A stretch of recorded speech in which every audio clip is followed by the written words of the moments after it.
Mi trabajo lo centro o trato de basarlo en las experiencias, ya sean entendiendo el entorno donde trabajo, siendo una ciudad, un espacio rural, un espacio abierto, un espacio cerrado, y tratando de entender cuáles son las condiciones que el lugar te da y no imponer un preconcepto para trabajar en el sitio. Si bien uno trata de anticiparse con ideas, cada lugar donde tratas de desarrollarte un espacio abierto, un espacio público, es, es una toma de decisiones constantes donde tenés que estar reinterpretando todo el tiempo el lugar y tu cabeza.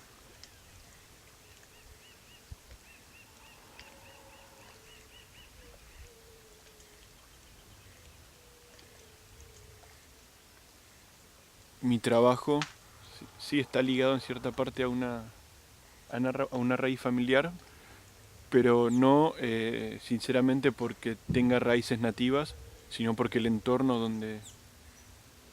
nació mi madre, donde vivió toda su familia, conlleva una historia muy fuerte de lo que es la vida rural, la vida en el campo, la vida en el monte, en los ríos, el trabajo en el campo,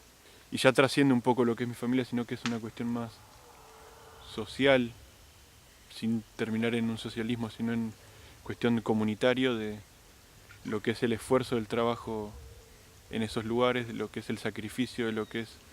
la naturaleza que te presta el lugar, lo que es el entendimiento del lugar donde estás viviendo, que es algo que yo no tuve. Entonces lo que trato de hacer con mi trabajo es eh, una simple aproximación, poder poner las patas en el barro y, y tratar de oler, de respirar esa naturaleza y ese entorno que, que no lo pude palpar, pero que inconscientemente me genera una atracción demasiado fuerte.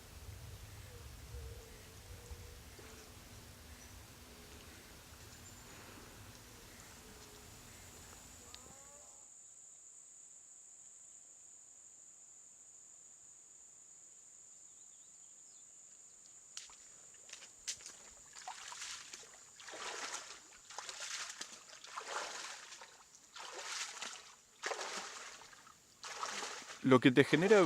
la residencia, sobre todo acá en Soriano, es una pausa en un ritmo que uno lleva en una vorágine, y lo que te da es quizás sentís que no tenés un ritmo de producción muy acelerado, pero sí un tiempo de reflexión muy acelerado, donde de golpe te encontrás en una geografía que es sumamente rica, pero es limpia de todo tipo de civilización. Entonces te pones a reflexionar y cuestionar un millón de cosas en las que lidias todos los días de tu vida, pero nunca metes esa pausa de, ok, ¿dónde estoy parado? ¿Qué es lo que estoy haciendo? Lo que me dio a mí personalmente es como una vuelta a poner los pies en la tierra, pero poner los pies descalzo. O sea, volver a sentir la tierra en el cuerpo. Volver a replantearte las raíces de lo que pensás, de lo que haces, de cómo vivís, de lo que sentís. Es como volver al sentimiento más primario, al sentimiento animal de lo que es la vida.